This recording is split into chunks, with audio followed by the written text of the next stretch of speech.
USA Today. Workers are often told not to talk about how much they're getting paid, and that's not legal. Now, yes, I am throwing this grenade down on the table. I was just thinking, like, oh, all right. Asheville, North Carolina, where we have employees We do? and family. Yeah.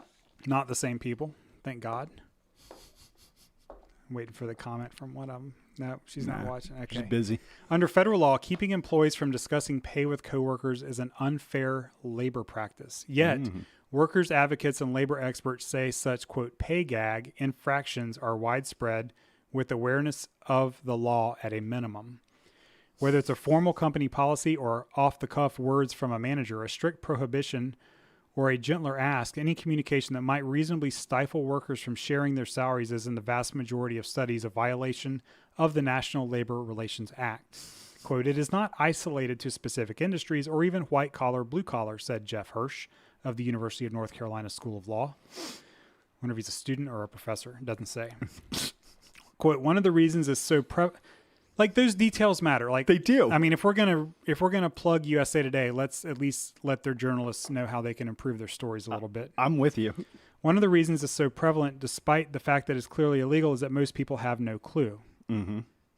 Despite the law, many companies continue to maintain pay secrecy policies. A 2021 nationwide study by the Washington-based Institute for Women's Policy Research found close to 50% of full-time employees reporting having been dissuaded or prohibited from discussing pay at work. The report found pay secrecy policies disproportionately impact women and are more common in areas like the American South, where unionization is low.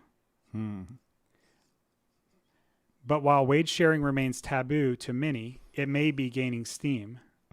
Studies show younger workers tend to be more open about their pay, and since the dearth of staff, Great line. Since the dearth of staff has pushed starting salaries higher, service staff say they've grown more curious to know what newly hired coworkers are earning. These dynamics may set up more clashes between workers and management over the sharing of wages. Legally, employees can, but the law means little if it's a right they don't realize they possess. Okay. Totally accurate, by the way. Yeah. Like, most people don't realize that, you know, like, you can talk about whatever the hell you want. I won't read the whole thing. I mean, it's there because there's, you know, like 3 more pages, but That's a lot of I think reading. I think that's enough to go on.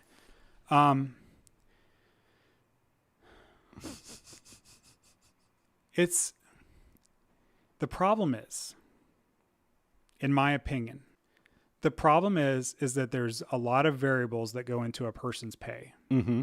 It's one thing if it's a job like the service industry where everybody's making the minimum wage for tipped employees and everybody knows what they're making based on who they share the shift with. See. But, you know, 2 salespeople selling the same product, working the same number of hours per day, Yep. can get paid drastically different wages. Absolutely. Both commission plan and base salary based on the book of business that you brought in, based on how long you've been here. Yes. There are a lot of factors. A lot of factors. Yeah. So for 2 people to say, I make this much, you make that much, that's fine if everyone says, okay, well, there must be a good reason why.